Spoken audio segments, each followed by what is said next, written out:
Hello বন্ধুরা, আজকে একটা নতুন ভিডিও নিয়ে চলে এলাম। যদি ভালো লাগে অবশ্যই লাইক করবেন, শেয়ার করবেন, সাবস্ক্রাইব করে পাশে থাকবেন। আজকে রেসিপি হচ্ছে ধনেপাতার চাটনি। সেটা কিভাবে ইজি পদ্ধতিতে তাড়াতাড়ি করা যায়।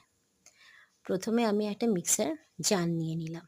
তারপর ভালো করে ধনেপাতাগুলো ধুয়ে মিক্সার জারে রেখে দিলাম। রেখে দেওয়ার পর আমি তার মধ্যে লঙ্কা দিয়ে দিলাম, গোটা লঙ্কা। যে যেরকম ঝাল খাবেন অবশ্যই সেইভাবে দেবেন। আদা কুচি দিলাম, আর তার সাথে আমি দিচ্ছি রসুন কুচি কয়েকটা। দেওয়ার পর ভালো করে সেগুলো মিক্সার গ্রাইন্ডারে রেখে দিলাম। রাখার পর মিক্সার গ্রাইন্ডারের মুখটা আমি আটকে দেবো অল্প জল দিয়ে।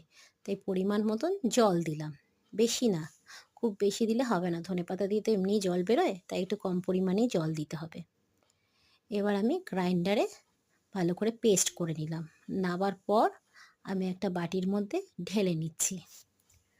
দেখুন পুরো ভালো মতন পেস্ট হয়েছে, যেটা গাঢ় পেস্ট সেরকমই হয়েছে, কোনো পাতা পাতা থেকে নেই। এইভাবে করলে অনেক ভালো লাগবে। তার সাথে একটু নুন মিক্সড করলাম আমি।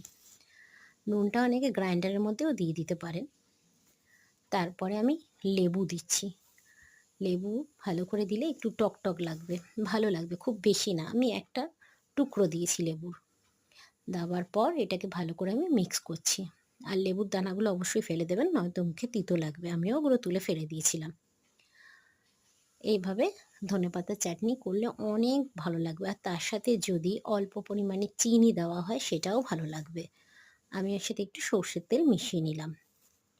তাহলে একটু সর্ষের মতন ঝাঁঝটা বেরোবে, খেতে আরও বেশি টেস্টি হবে।